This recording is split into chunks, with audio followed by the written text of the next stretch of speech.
नमस्कार. शेळीपालन बिझनेस सेटअपच्या या शेवटच्या दिवसामध्ये आपलं स्वागत आहे. शेवटच्या म्हणजे मित्रांनो या 21व्या दिवसामध्ये आपलं स्वागत आहे. मित्रांनो मागचे 3 आठवडे आपण या शेळीपालन बिझनेसचा सेटअप कसा करायचा हे समजून घेत आहोत. आणि ते समजून घेत असताना आज आपण शेवटच्या पायरीवर आलेलो आहोत, की जिथे आपल्याला शेळीपालनाचा सेटअप कसा करायचा आहे याची संपूर्ण माहिती मिळालेली आहे. आजच्या या व्हिडिओमध्ये मुळात हा सिक्रेट व्हिडिओ आहे, सिक्रेट सेशन आहे. त्याच्यामुळे ह्याचा काही सेपरेट असा मी काही अजेंडा आज ठेवलेला नाहीये. सगळ्या गोष्टी सिक्रेटली होणार आहेत. त्यामुळे पुढच्याही गोष्टी सिक्रेटलीच तुमच्यापर्यंत पोहोचतील. त्याचबरोबर तुमच्यासाठी आज एक सिक्रेट गिफ्ट मी देणार आहे. सगळ्यांसाठी ते गिफ्ट आहे. त्या सर्व लोकांसाठी म्हणजे जे लोकं शेवटपर्यंत या कोर्समध्ये आलेले आहेत, त्या सर्वांसाठी आज एक स्पेशल सिक्रेट गिफ्ट आहे. ते मी तुम्हाला देणार आहे. पुढे जाऊन काय गोष्ट आहे ती तुम्हाला समजणारच आहे. ज्याप्रमाणे तुम्ही सगळे व्हिडिओ पहिल्यापासून शेवटपर्यंत पाहत आलेला आहात, तसा हाही व्हिडिओ पहा. काय गिफ्ट आहे तेही समजेल आणि त्याचबरोबर तुम्हाला अधिक काही गोष्टीही समजणार आहेत. तर पहिली गोष्ट म्हणजे मित्रांनो, आपण 3 मॉड्यूल पाहिले होते या व्यवसायाचे. बिझनेस प्लॅनिंग, बिझनेस मेंटेनन्स आणि बिझनेस ॲक्शन प्लॅन. हे 3 मॉड्यूल तुम्ही पाहिले होते. या 3 मॉड्यूलमध्ये आपल्याला विविध टास्क भेटल्या होत्या. त्या तुम्ही टास्कही कंप्लीट केल्या. खूप बरं वाटलं कारण तुम्ही ॲक्शन टेकर आहात, की या व्यवसायासाठी आपल्याला बिझनेस सेटअप करण्यासाठी जे काही नॉलेज लागणार आहे, ते संपूर्ण नॉलेज तुम्ही आपल्या बिझनेस सेटअपच्या कोर्समध्ये घेतलेलं आहे. तर मित्रांनो, या संपूर्ण कोर्समध्ये आपण काय-काय पाहिलं आहे, याचा थोडासा आपण फॉलोअप घेणार आहोत आणि त्याच्यानंतर तुमचं जे सिक्रेट गिफ्ट आहे, त्याच्याकडे वळणार आहोत. तर पहिली गोष्ट म्हणजे पहिलं मित्रांनो मॉडेल पाहिलं आपण ते होतं बिझनेस प्लॅनिंगचं. तर त्याच्यामध्ये आपण पहिला व्हिडिओ जो पाहिला होता, तो म्हणजे की व्यवसायाचं मॉडेल काय आहे आणि या मॉडेलचा रिसर्च कसा करायचा हे पाहिलं होतं. या व्हिडिओमध्ये मित्रांनो तुम्हाला मी एक सॉट एनालिसिसची एक शीट दिली होती. त्याच्यावरून आपल्याला समजलं होतं, की आपल्या कमकुवत बाजू कोणत्या आहेत आणि आपल्याला नक्की कुठे-कुठे काम करायचंय. त्याचबरोबर आपल्या ताकदीच्या बाजू कोणत्या आहेत, याच्यावर आपल्याला विशेष लक्ष द्यायचंय. या गोष्टी आपण समजून घेतल्या होत्या. त्याच्यावरून आपल्याला या व्यवसायामध्ये पुढे जाताना काय गोष्टी कराव्या लागणार आहेत, त्याचबरोबर व्यवसायाचं मॉडेल काय आहे, हे आपण ह्या व्हिडिओमध्ये समजून घेतलं होतं. त्याच्यानंतर पुढचा व्हिडिओ मित्रांनो होता तो म्हणजे चारा नियोजनाचा. चारा नियोजनामध्ये आपण कोणत्या-कोणत्या चाऱ्यांची कशाप्रकारे आपण लागवड करायची, हे तुम्हाला सांगितलं होतं. त्याच्यामध्ये तुम्हाला DHN 6 आणि 10 या व्हरायटीचं चारा कसा लावायचा आहे तेही सांगितलं होतं. त्याचबरोबर विविध प्रकारचा मका असेल, तर मकीची लागवड कशी करायची, त्याची पसरणी दाट का करायची, या पद्धतीची डिटेलमध्ये तुम्हाला अगदी माहिती दिली होती. त्याचबरोबर सुक्या चाऱ्याची उपलब्धता आपण कशी करू शकतो, स्वस्तामध्ये चारा कसा तयार करू शकतो, या संपूर्ण गोष्टी आपण चारा नियोजनामध्ये सांगितलेल्या आहेत. त्याचबरोबर पुढचा विषय आपला जो मित्रांनो आला तो म्हणजे खुराकाचं नियोजन. तर खुराकाच्या नियोजनामध्ये प्रत्येक प्राण्याला वेगवेगळा खुराक द्यायचा हेही आपण सांगितलेलं आहे. प्राण्यांच्या वयाप्रमाणे आपल्याला ते प्रमाण वाढवत जायचं हेही आपण समजून घेतलं होतं. त्याचबरोबर पैदाशीच्या किंवा प्रेग्नंटच्या शेळ्या तुमच्या असतील, त्यांच्यासाठी वेगळ्या टाईपचा खुराक द्यायचा आहे. त्या खुराकाचं प्रमाणही आपल्याला वाढवायचं आहे, हेही तुम्हाला तिथे सांगितलं होतं. आणि त्याचबरोबर वेगवेगळ्या कंपन्यांची खुराकही तुम्हाला मी सांगितले होते आणि विशेष म्हणजे शिवारचा जो एक्सक्लुझिव्ह फॉर्म्युला आहे खुराकाचा, तोही मी तुम्हाला तिथे दिला होता, की जेणेकरून तुम्ही स्वस्तामध्ये घरच्या घरीही खुराक बनवू शकता. तर त्या खुराकाचाही तुम्ही लाभ घ्याल नक्कीच. त्यानंतर पुढचा विषय मित्रांनो होता तो म्हणजे शेड नियोजनाचा. आता शेड नियोजनामध्ये शेड वेगवेगळ्या टाईपचे असतात ते आपण समजून घेतलं. त्याचबरोबर कोणत्या भागामध्ये कोणत्या प्रकारचं शेड बांधणं गरजेचं आहे याही गोष्टी समजून घेतल्या. स्वस्तामध्ये शेड बांधणं का गरजेचं आहे हेही समजून घेतलं. आणि त्याचबरोबर तुम्हाला शेडचा आराखडाही दिला होता. तो आराखडा तुम्ही पाहिजे त्या ठिकाणी पाहिजे त्या पद्धतीने बसवू शकता. एका कप्प्यामध्ये किती प्राणी बसतात, प्राण्याला किती जागा लागते हेही आपण समजून घेतलं होतं आणि त्याचबरोबर लोकांच्या शेड नियोजनाबद्दल काय प्रश्न असतात तेही समजून घेतलं. जमिनीचा तळ कसा असावा, कोबा असावा, माती असावी का आपण फरशी बसवावी याही गोष्टी समजून घेतल्या. तर हे संपूर्ण मित्रांनो आपण शेड नियोजनामध्ये पाहिलं होतं. त्याचबरोबर पुढे गेलो आणि त्याच्यानंतर शेळीच्या खरेदीचं नियोजन कसं करायचे हे थोडं समजून घेतलं. म्हणजे जर आपण बाजारात गेलो असेल किंवा जर फार्मवर गेलो असेल, तर प्राणी खरेदी करताना कशा पद्धतीने खरेदी करावा. त्याचबरोबर विविध ठिकाणं कोणती आहेत खरेदीसाठी, त्या ठिकाणी खरेदी कशाप्रकारे होते, प्राण्याची खरेदी करत असताना त्या प्राण्याच्यामध्ये कोणते गुण असले पाहिजेत, या संपूर्ण गोष्टी आपण या शेळी खरेदीच्या नियोजनामध्ये पाहिल्या होत्या. त्याचबरोबर कोणत्या वयाची शेळी खरेदी करावी, हेही आपण समजून घेतलं होतं. करडांची शेळी का खरेदी करावी, त्याच्याबद्दलची अधिक माहितीही आपण तिथे घेतली होती. ही संपूर्ण माहिती मित्रांनो शेळी खरेदी नियोजनामध्ये आपण पाहिली होती. खरेदी झाल्यानंतर मित्रांनो पुढे पैदाशीचा बोकड आहे त्याचीही खरेदी करणं गरजेचं आहे. तर पैदाशीच्या बोकडाची खरेदी करत असताना पैदाशीचा बोकड नक्की कसा असावा हे समजणं गरजेचं असतं. तर आपण पैदाशीचा बोकड खरेदी करताना त्याच्यात कोणते गुण पाहायचेत हे आपण या व्हिडिओमध्ये समजून घेतलं. त्याचबरोबर पैदाशीचा बोकड खरेदी करत असताना तो कोणत्या जातीचा असावा हेही मी तुम्हाला सांगितलं. आपल्या मार्केटच्या मागणीनुसार आपण पैदाशीचा बोकड खरेदी करावा आणि तो क्रॉसिंग करावा हेही तुम्हाला सांगितलेलं आहे. त्याचबरोबर पैदाशीच्या बोकडामध्ये कोणते कोणते विशेष गुण असले पाहिजेत हेही आपण पाहिलेलं आहे. पैदाशीचा बोकड नक्की कसा नसावा याही गोष्टींचे तुम्हाला मी व्हिडिओज दाखवले होते, वेगवेगळे बोकड दाखवले होते. याही गोष्टी तुम्ही समजून घेतल्या होत्या. त्याचबरोबर पैदाशीच्या बोकडाची मित्रांनो खरेदी किंमत कितीपर्यंत असावी? थोडा महाग लागला तरी चालेल, पण तो का महाग लागला तरी चालेल याचं तुम्हाला मी कारणही सांगितलं आणि पैदाशीचा बोकड लहान नसावा याच्याबद्दल का नसावा याच्याबद्दल डिटेल माहितीही तुम्हाला मी तिथे सांगितली होती. त्याच्यानंतर पुढे गेल्यानंतर मित्रांनो शेळी पालनाचं वेळापत्रक का महत्त्वाचं आहे? याचं वेळापत्रकाचं आपण महत्त्व जे आहे मित्रांनो ते समजून घेतलं. वेळापत्रकामध्ये कोणत्या टायमिंगला चारा द्यायचा आहे, कोणत्या टायमिंगला सुका चारा द्यायचा आहे, ओला चारा द्यायचा आहे हे समजून घेतलंच, पण खुराकही कधी द्यायचा आहे हेही समजून घेतलं. त्याचबरोबर प्राण्यांवर विशेष लक्ष राहण्यासाठी हे वेळापत्रक का गरजेचं आहे आणि त्याचं टाईम टेबल कसं असावं याचं एक शिवारचं वेळापत्रकही तुम्हाला मित्रांनो मी सांगितलं होतं. त्याप्रमाणे तुम्ही नक्कीच तुमच्या शेळी पालनाचं वेळापत्रक तयार कराल आणि तुमच्या फार्मवरच्या गोष्टी व्यवस्थित वेळापत्रकाप्रमाणे कराल, की जेणेकरून तुमच्या प्राण्यांचं व्यवस्थापन करणं तुम्हाला सोपं पडून जाईल. तर हे संपूर्ण गोष्टी आपण या मित्रांनो पाहिल्या होत्या, त्या म्हणजे बिझनेस प्लॅनिंग या युनिटमध्ये. त्यानंतर पुढे गेल्यानंतर मित्रांनो बिझनेस मेंटेनन्स हे मॉड्यूल आपलं चालू झालं. बिझनेस मेंटेनन्समध्ये पहिलाच व्हिडिओ मित्रांनो आपण पाहिला तो म्हणजे शेळीचं कालचक्र किंवा शेळीचं प्रजनन चक्र जरी म्हणलं आपण तरी चालू शकतं. तर याच्यामध्ये शेळीचे कालचक्र नक्की कसं असतं, म्हणजे तिची प्रजनन संस्था कशी काम करत असते हे आपण पाहिलं. त्याच्यामध्ये शेळी किती महिन्याने प्रेग्नेंट होते किंवा शेळी कधी हीटवर येते, तिला बोकड कसा क्रॉस करावा, त्याचबरोबर शेळीचं प्रेग्नेन्सी काळ किती आहे, ती किती दिवसानंतर करडांना जन्म देते, या संपूर्ण गोष्टी आपण या कालचक्रामध्ये पाहिल्या होत्या. पुढे गेल्यानंतर शेळीची प्रसूती कशी होते, शेळीची डिलिव्हरी कशी होते याच्याबद्दलची डिटेल माहिती आपण घेतली होती. प्रसूती करताना आपल्याला काय इंटरफेअर करावा लागतो का? बरं एखादी शेळी जर अडलेली असेल तर तिच्यावर काय ट्रीटमेंट करायची आहे?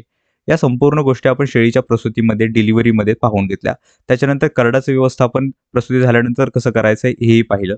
पुढचा व्हिडिओ जो होता मित्रांनो तो म्हणजे करडांचं संगोपन आणि वाढ.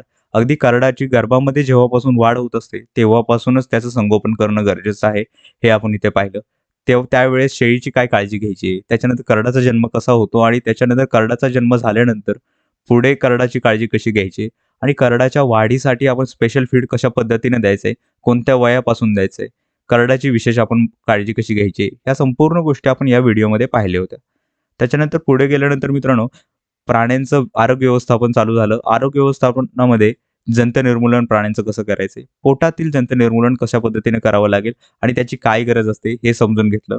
प्राण्यांमध्ये जंत जास्त झालेले आहेत हे वेगळ्या पद्धतीनं फार्मच्या कार्ड पद्धत आहे त्याच्या पद्धतीने कसं जाणून घ्यायचं हेही पाहिलं.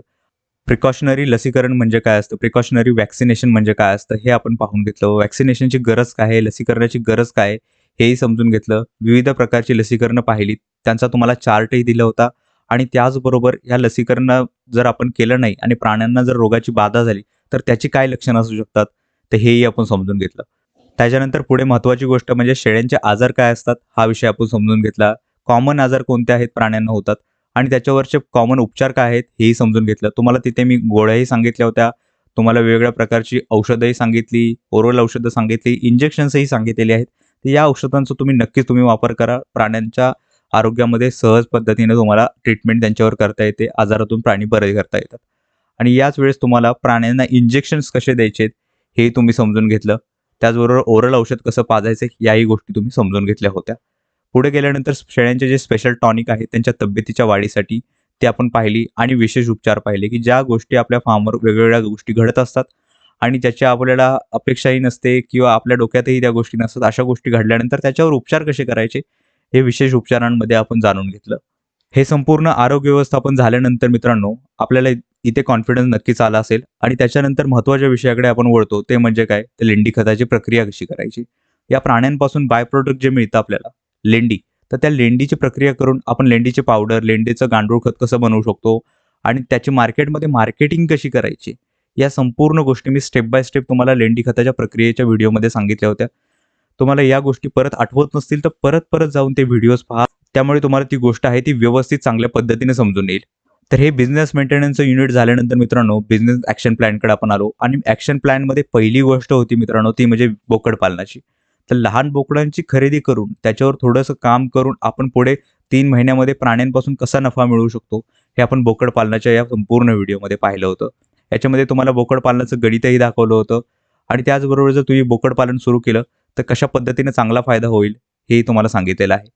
पुढे गेल्यानंतर महत्त्वाची गोष्ट म्हणजे बकरी ईद खूप क्युरियस विषय होता आणि बकरी ईदबद्दल लोकांचे काही चुकीचे समज किंवा गैरसमज असतील ते होते, ते आपण क्लिअर करण्याचा इथे प्रयत्न केला. त्याचबरोबर बकरी ईदचा प्राणी कसा खरेदी करायचा आहे, कोणत्या वयाचा खरेदी करायचा आहे आणि त्याच्यावर कशा पद्धतीने काम करायचं आहे, खुराकाचं नियोजन कसं करायचं आहे, आरोग्यावर त्याच्या नियोजन कसं करायचं आहे आणि त्याचबरोबर ह्या प्राण्याची महत्त्वाची गोष्ट म्हणजे विक्री कशा पद्धतीने करायची.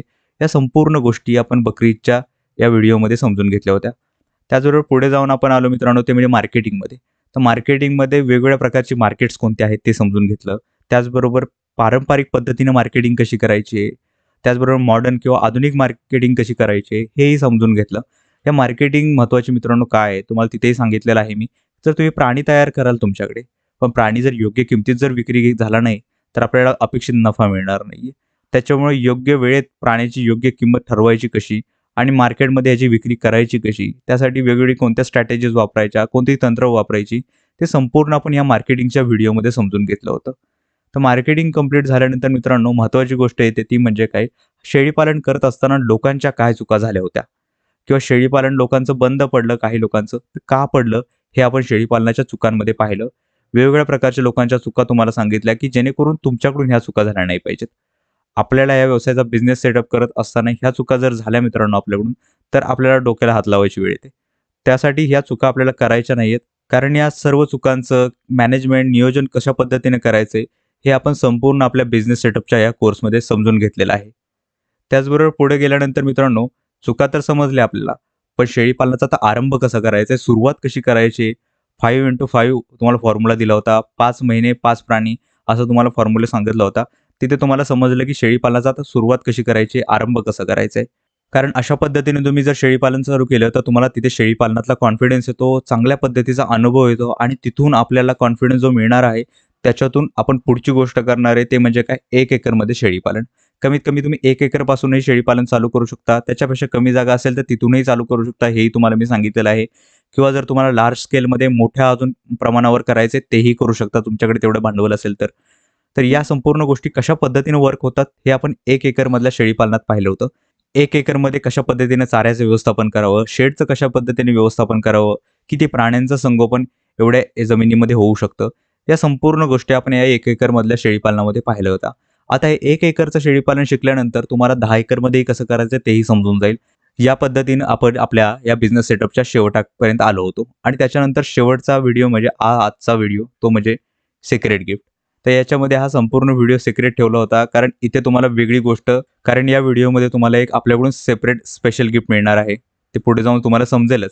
कोर्सचा मित्रांनो सेटअप जो होता तो अशा पद्धतीने होता. पहिली गोष्ट म्हणजे तुम्ही शेळीपालनाचं प्लॅनिंग शिकला. प्लॅनिंग कशा पद्धतीने करायचं आहे हे समजून घेतलं. कारण कोणताही व्यवसाय असेल, बिझनेस असेल, तर त्याचा प्लॅन समजून घेणं गरजेचं आहे. कशा पद्धतीने हा बिझनेस वर्क होतो, चालतो कसा, ह्याच्यातून फायदा कसा मिळतो, हे समजून घेणं गरजेचं आहे आणि त्या पद्धतीनं या व्यवसायाचं नियोजन समजून घेणं गरजेचं आहे. त्यामुळे आपण संपूर्ण नियोजन आहे ते या फेजमध्ये किंवा या युनिटमध्ये आपण शिकलो होतो. त्याच्यानंतर पुढचं युनिट आपलं सुरू झालं, पुढचं मॉड्यूल आपलं सुरू झालं ते म्हणजे या शेळीपालनाचा मेंटेनन्स कसा करायचा आहे. व्यवसाय तर आपण सुरू करू उद्या भविष्यामध्ये, पण सुरू केल्यानंतर त्याच्यामध्ये मेंटेन करणं गरजेचं आहे. व्यवसाय मेंटेन करणं गरजेचं आहे, प्राणी मेंटेन करणं गरजेचं आहे. त्यासाठी या प्राण्यांबद्दलची इत्थंभूत माहिती असणं आपल्याकडे गरजेचं आहे. त्यासाठी आपण व्यवसाय सुरू करण्याच्या आधीच हा मेंटेनन्स कसा करायचा या व्यवसायाचा ते समजून घेतलं. आता हे मेंटेनन्स कंप्लीट झाला. आता येतो मुद्दा तो म्हणजे ॲक्शन प्लॅनचा. आता या शेळीपालनाचा ॲक्शन कशी घ्यायची आहेत? व्यवसाय सुरू कसा करायचा आहे? त्यासाठीच्या कोणत्या-कोणत्या गोष्टी समजणं गरजेचं आहे. ते संपूर्ण आपण या ॲक्शन प्लॅन या मॉड्यूलमध्ये पाहिलं होतं. त्यामुळे एका प्रकारे जर पाहिलं तुम्ही तर हे त्रिकूट किंवा त्रिसूत्र आहे. त्याच्यामुळे कोणताही व्यवसाय आहे तो सक्सेसफुल होतो. त्या संपूर्ण गोष्टी स्टेप बाय स्टेप कोणाला माहीत नसल्यामुळे लोकांना किंवा शेळीपालकांना अपयश येतं किंवा त्यांना अडचणी बऱ्याचशा येतात. जर तुम्ही शेळीपालन बिझनेस सेटअपमध्ये शिकलेल्या संपूर्ण गोष्टी व्यवस्थित पद्धतीने अंमलात जर आणल्या, तर नक्कीच तुमचा व्यवसाय आहे तो यशस्वी होणार आहे. आणि त्या सर्व गोष्टी आहेत त्या फक्त तुम्हाला एक्झिक्यूट करायच्यात एवढीच गोष्ट मित्रांनो राहिलेली आहे. तर याच्यानंतर मित्रांनो तुम्हाला आपण शेळीपालनासाठी लागणारं जे आहे ते साहित्यही दिलेलं आहे. साहित्य म्हणजे काय? पहिली गोष्ट म्हणजे तुम्हाला सॉर्ट चेकलिस्ट दिली. तिथे आपल्याला समजलं की आपण नक्की आता कुठे आहोत आणि आपल्याला काय-काय गोष्टींमध्ये सुधारणा किंवा लक्ष देणं गरजेचं आहे. ही गोष्ट पाहिल्यानंतर आपण पुढे गेलो. त्याच्यानंतर तुम्हाला पुढे मी शेळीपालनाच्या औषधं, शेळीपालनाचा खुराक आणि शेळीपालनाचा चारा याच्याबद्दलची शिवारची जी स्पेशल ई-बुक्स आहेत, ती बोनस म्हणून दिली होती. याच्यातून तुम्हाला नक्कीच भरपूर फायदा होणार आहे. ही तुमच्याकडे राहू द्यात. याची तुम्हाला गरज वाटत असेल तर प्रिंटही काढून घेऊ शकता. ही पुस्तकं तुमच्याकडे कायम असणं गरजेचं आहे. कारण बऱ्याच वेळा काय होतं, तुम्हाला व्हिडिओ पाहता येत नाहीत आणि त्याच्यामुळे तुमच्याकडे काही मटेरियल नसतं. पण ही ई-बुक जर तुमच्याकडे रेग्युलर असतील, तर ई-बुकच्या मार्फत बरेचशी तुम्हाला माहिती मिळणार आहे. तुम्हाला खुराक कळेल प्राण्यांचा काय आहे. वेगवेगळा चारा तुम्हाला लावायचा असेल तर त्याची लागवड कशी करायची, खताचं प्रमाण किती द्यायचं आहे, पाण्याचं प्रमाण किती असावं, त्याचबरोबर याच्यामध्ये प्रथिनांचं प्रमाण किती आहे, या डिटेल माहिती, त्याचबरोबर चाऱ्याचं प्रमाण किती द्यायचं, ही संपूर्ण माहिती तुम्हाला आपल्या शेळीपालन चारा या ई-बुकमध्ये मिळेल. त्याचबरोबर शेळीपालनाची औषधं समजणं खूप गरजेचं आहे. त्यासाठी तुमच्याकडे औषधांची संपूर्ण लिस्टवालं हे एक ई-बुक दिलेलं आहे. त्याच्यामध्ये संपूर्ण शेळ्यांची औषधं दिलेली आहेत आणि वेगवेगळी विशेष औषधंही दिलेली आहेत, की जेणेकरून त्याचा फायदा तुमच्या शेळीपालनामध्ये नक्कीच तुम्हाला होईल. ही संपूर्ण ई-बुक दिल्यानंतर तुम्हाला एक आपण स्पेशल नोंदवही शेळीपालनाची दिलेली आहे, की त्याच्यामध्ये प्राण्यांच्या नोंदीचं स्ट्रक्चर दिलेलं आहे, की जिथे तुम्ही प्राण्यांची व्यवस्थित नोंद करू शकता आणि तुमच्या फार्मचा ट्रॅक ठेवू शकता. आपलं फार्म कोणत्या दिशेला चाललेलं आहे हे समजण्यासाठी मित्रांनो नोंदवही असणं गरजेचं आहे. त्यासाठी तुम्हाला ही नोंदवही दिलेली आहे. नक्की त्याची प्रिंट मारा तुम्ही आणि प्रिंट काढून त्याच्यामध्ये तुम्ही तुमच्या प्राण्यांच्या नोंदी आहेत ते लिहून ठेवू शकता. त्याला स्पायरल बाइंडिंग केलं तरीही चालेल, की जेणेकरून तुमच्याकडे ते बाइंडिंग आहे ते निघून जाणार नाही, पानं इकडे-तिकडे पडणार नाहीत आणि तुम्हाला जशा पाहिजे त्या साईजमध्ये तुम्ही प्रिंट काढून ही शेळीपालनाची नोंदवही तुमच्याकडे ठेवू शकता. या पद्धतीने तुम्हाला लागणारं संपूर्ण साहित्य दिले. त्याचबरोबर अधिक काही ज्या व्हिडिओ पाहण्यासाठी लागणाऱ्या लिंक्स होत्या त्याही तुम्हाला प्रत्येक व्हिडिओच्या खाली मी दिल्या होत्या. शेळीपालनासाठी लागणारी कोणती-कोणती अवजारं आहेत हेही तुम्हाला मी वेळोवेळी सांगितलेलं आहे. या गोष्टीतून तुम्हाला शेळीपालनासाठी लागणारं संपूर्ण साहित्य काय आहे ते समजून आलेलं आहे. तर मित्रांनो ही संपूर्ण माहिती होती ती आपल्या बिझनेस सेटअपच्या कोर्सबद्दलची होती. म्हणजे हा संपूर्ण फॉलोअप मी का घेतला तर तुम्हाला समजून यावं की नक्की तुम्ही कुठपर्यंत शिकलेला आहात, कोणत्या-कोणत्या गोष्टी शिकलेल्या आहात. तर तुम्हाला हे संपूर्ण नॉलेज मित्रांनो अवगत झालेलं आहे. याची आठवण करून देणं खूप गरजेचं आहे. आता काय राहिलंय तर मित्रांनो फक्त सुरू करायचं राहिलंय. म्हणजे खूप लोकं मित्रांनो आहेत ते कोर्स सुरू करत असतात, सबस्क्राईब करत असतात, पण खूप कमी लोक आहेत ते पूर्ण करत असतात. पूर्ण करणं गरजेचं आहे आणि तुम्ही त्यातले एक आहात, की तुम्ही हा कोर्स आहे तो संपूर्ण पाहिलेला आहात आणि संपूर्ण नॉलेज तुम्ही आत्मसात केलेलं आहे. आता तुम्ही मित्रांनो फक्त आणि फक्त एक पाऊल दूर आहात शेळीपालन सुरू करण्यापासून. जर शेळीपालन सुरू करणार नाही, तर मित्रांनो कोणीच सुरू करणार नाहीये. कारण तुमच्या एवढं नॉलेज तर कोणीच आजपर्यंत घेतलं नव्हतं. कोणाला एवढा नॉलेजचा ॲक्सेसही नव्हता याची खात्री मला आहे. कारण मी जेव्हा शेळीपालन सुरू केलं, त्यावेळेस मलाही एवढं नॉलेज नव्हतं. आम्ही शेळीपालन सुरू करत असताना आम्ही खड्ड्यात पडत, वरती येत, परत खड्ड्यात पडत, वरती येत आलेलो आहे. पण तुमच्यावर ही वेळ येणार नाहीये कारण तुम्हाला सर्व खड्डे पुढचे काय आहेत ते माहिती आहेत. मिस्टेक्स कुठं होतील त्याही जागा तुम्हाला माहिती आहेत. त्यामुळे त्या मिस्टेक्स किंवा ते खड्डे चुकवत तुम्ही शेळीपालन नक्की यशस्वी करणार आहात. त्यासाठी तुम्ही आपल्या ह्या संपूर्ण कोर्समध्ये शिकलेल्या संपूर्ण गोष्टी आहेत त्या मदत करतील याची मला नक्कीच खात्री आहे. तुम्हाला फक्त आणि फक्त आता एक राहिलेलं पाऊल टाकायचे ते म्हणजे सुरुवात करायची. सुरुवात कशी करायची ह्याही गोष्टी तुम्हाला संपूर्ण माहिती आहेत. त्या दिशेने तुम्ही नक्की मार्गक्रमण कराल याची मला अपेक्षा आहे. त्याच्यानंतर पुढे मित्रांनो Facebookचा जो आपला ग्रुप आहे त्याच्यामध्ये नक्की ॲक्टिव्ह राहा. त्याच्यामध्ये आपली सर्व शेळीपालनाची कम्युनिटी आहे. जेणेकरून तेही तुम्हाला मदत करतील. मीही तिकडे ॲक्टिव्ह राहत जाईन, की जेणेकरून तुम्हाला मीही मदत करत जाईन. आणि त्याचबरोबर आपला प्रश्नोत्तरांचा जो कार्यक्रम असतो त्याच्यामध्ये रेग्युलरली सामील व्हा तुम्ही. बऱ्याच वेळा आपल्याला शेळीपालनामध्ये प्रश्न पडतात. ते प्रश्न क्लिअर होणं किंवा ते डाउट्स क्लिअर होणं गरजेचं आहे. योग्य मार्गदर्शन तुम्हाला त्यावेळेस आपल्या प्रश्नोत्तरांच्या कार्यक्रमामध्ये मिळेल. नक्की त्या कार्यक्रमासाठी सामील व्हा. कारण मित्रांनो रेग्युलर नॉलेज घेत राहणं खूप गरजेचं आहे. रेग्युलरली आपण ज्ञान घेत जातो, त्यावेळेस आपल्या सुधारणा होत जाते. आपला व्यवसाय आहे तो पुढे-पुढे जात राहतो.